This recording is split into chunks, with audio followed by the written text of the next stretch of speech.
Hi hello everyone. இன்னைக்கு நாம என்ன பார்க்க போறோம் அப்படின்னா, ஒரு பென்ட்ரைவை கமெண்ட்ல எப்படி பூட் பண்றதை பத்தி தான். பூட்டிங்னா ஒன்றும் இல்லை, ஒரு பென்ட்ரைவையோ இல்லை மெமரி கார்டையோ பிரைமரி பார்ட்டிஷனா சேஞ்ச் பண்றது தான் பூட்டிங் நம்ம சொல்லுவோம். அண்ட் இது வரைக்கும் நம்ம சேனல் நீங்க சப்ஸ்கிரைப் பண்ணீங்கன்னா மறக்காம சப்ஸ்கிரைப் பண்ணிக்கோங்க. அண்ட் இந்த வீடியோ பத்தின ஃபீட்பேக்கை கீழே கமெண்ட்ல மென்ஷன் பண்ணுங்க. வாங்க இப்போ வீடியோக்குள்ள போகலாம். இப்போ நம்ம பென்ட்ரைவை பூட் பண்ண போறோம். பென்ட்ரைவை பூட் பண்றதுக்கு முன்னாடி நீங்க ஒரு 60 ஜிபி பென்ட்ரைவ் எடுத்துங்க, ஏன்னா அதுதான் கம்ஃபர்டபுளா இருக்கும். அண்ட் இப்போ ஒரு பென்ட்ரைவை நான் இன்சர்ட் பண்ணிட்டேன், பார்த்துக்கோங்க. ஸோ இப்போ இந்த பென்ட்ரைவில் வந்து பார்த்தீங்கன்னா எந்த ஒரு ஃபைல்ஸுமே இல்லை. நீங்களும் உங்கள் பென்ட்ரைவில் எந்த ஒரு ஃபைல்ஸ் இல்லாத மாதிரி பார்த்துங்க. முக்கியமாக எந்த ஒரு இம்பார்ட்டன்ட் ஃபைல்ஸ் இருக்கக்கூடாது. ஏன்னா பூட் பண்ணுறப்ப நம்ம வந்து பென்ட்ரைவ் ஃபார்மேட் பண்ண வேண்டியதாக இருக்கும். ஸோ ஃபார்மேட் பண்ணோம்னா எந்த ஒரு ஃபைல்ஸ் இருக்காது. ஸோ தயவு செஞ்சு உங்கள் பென்ட்ரைவில் எந்த ஒரு இம்பார்ட்டண்டான ஃபைல்ஸும் வச்சுக்காதீங்க. பென்ட்ரைவை ஃப்ரீயாக வச்சுக்கோங்க. ஸோ இப்போ வாங்க பென்ட்ரைவ் பூட் பண்ணலாம். ஸோ இப்போ நீங்கள் சேர்ச்சில் போய் கமெண்ட்னு டைப் பண்ணுங்கள். இப்போ நம்மளுக்கு கமெண்ட் ஓப்பன் ஆகிடுச்சு. ஸோ இந்த கமெண்ட்டில் தான் இப்போ நான் ஒவ்வொரு கமெண்ட்ஸாக சொல்ல போகிறேன். இந்த எல்லா கமெண்ட்ஸுமே கரெக்டாக ஃபாலோ பண்ணுங்கள். எந்த ஒரு ஸ்பெல்லிங் மிஸ்டேக் பண்ணிடாதீங்க. சப்போஸ் ஸ்பெல்லிங் மிஸ்டேக் பண்ணிங்கன்னா பென்ட்ரைவ் வந்து கரெக்டாயிரும். ஸோ அப்போ நம்மளால் ரெக்கவர் பண்ணுறது கொஞ்சம் கஷ்டமாக இருக்கும். ஸோ இப்போ நம்மளோட ஃபர்ஸ்ட் இது வந்து பார்த்தீங்கன்னா டிஸ்க் பார்ட். ஸோ இப்போ நம்மளுக்கு டிஸ்க் பார்ட் வந்து ஓப்பன் ஆயிடுச்சு. ஸோ அந்த டிஸ்க் பார்ட் தான் நான் இப்போ ஒவ்வொரு கமெண்ட்ஸும் கொடுக்க போகிறேன். ஃபர்ஸ்ட் கமெண்ட் வந்து பார்த்தீங்கன்னா லிஸ்ட் டிஸ்க். ஸோ இப்போ எங்கிட்ட என்னென்ன டிஸ்க்லாம் இருக்குதோ அதெல்லாம் லிஸ்ட் ஆகுது. So disk 0, disk 1. டிஸ்க் 0 வந்து பார்த்தீங்கன்னா என்னோட இன்டர்னல் ஹார்ட் டிஸ்க். டிஸ்க் 1 வந்து பார்த்தீங்கன்னா என்னுடைய பென்ட்ரைவ். ஸோ இப்போ வந்து நான் செலக்ட் டிஸ்க் 1 என்னோட ஃபர்ஸ்ட் டிஸ்க்கை வந்து செலக்ட் பண்ணிக்கிறேன். அடுத்தது வந்து பார்த்தீங்கன்னா நான் அந்த ஃபர்ஸ்ட் டிஸ்க் செலக்ட் பண்ண பார்த்தீங்களா, இப்போ அதை வந்து நான் க்ளீன் பண்ண போகிறேன். ஸோ க்ளீன் ஆயிடுச்சு.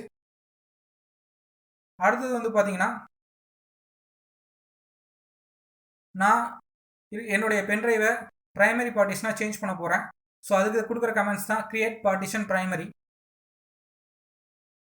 ஸோ இப்போது பிரைமரி பார்ட்டிஷனாக சேஞ்ச் ஆகிடுச்சு. ஸோ இப்போது நான் மறுபடியும் அந்த ஃபஸ்ட் டிஸ்கை செலக்ட் பண்ணுறேன். Select partition 1. ஸோ இப்போ வந்து பார்ட்டிஷன் 1 வந்து செலக்ட் ஆகிடுச்சு. அடுத்தது நான் முக்கியமான விஷயம் பண்ண போகிறேன், அதாவது ஃபார்மேட் பண்ண போகிறேன். Format fs = ntfs quick. So இந்த NTFS அப்படின்னா என்னென்னு பார்த்தீங்கன்னா, நம்ம முன்னாடி FAT32 யூஸ் பண்ணுவோம். ஆனால் இப்போ FAT32 யூஸ் பண்ண முடியாது. ஏன்னு கேட்டிங்கன்னா FAT32ல் வந்து 5 GB ஃபைல் சைஸ் கம்மியாக இருந்தால் மட்டும்தான் அதை அக்செப்ட் பண்ணிக்கும். ஆனால் இப்போ இருக்கிற ஒவ்வொரு OSமே 5 GB ஃபைல் சைஸ்க்கு மேலே தான் இருக்குது. ஸோ அதனால் நம்ம NTFS கொடுத்துக்கிறேன். அடுத்தது வந்து பார்த்தீங்கன்னா நான் குயிக் அப்படின்னு சொல்லிட்டு கொடுக்குறேன். குயிக் வந்து கொடுக்கலின்னு வந்து பார்த்தீங்கன்னா உங்களுக்கு ஃபார்மேட் ஆகிறதுக்கு 2லேருந்து 3 மணி நேரம் எடுத்துக்கும். ஸோ அதனால் நான் குயிக் கொடுக்குறேன். குயிக் கொடுத்தோன்னே நம்மளுக்கு வந்து பார்த்தீங்கன்னா வெறும் 5 செகண்ட்லேயே நம்மளுக்கு வந்து ஃபார்மேட் ஆயிரும்.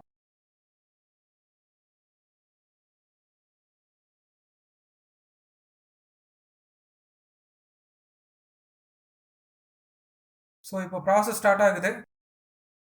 ஸோ கம்ப்ளீட் ஆயிடுச்சு. அடுத்தது வந்து பார்த்தீங்கன்னா இப்போ நான் பிரைமரி பார்ட்டிஷனாக மாற்றின டிவைஸை ஆக்டிவ் பண்ண போகிறேன். So ஆக்டிவ்ங்கிற comment. தென் அந்த டிஸ்கை அசைன் பண்ண போகிறேன். அசைன் அப்படிங்கிற ஒரு கமெண்ட்.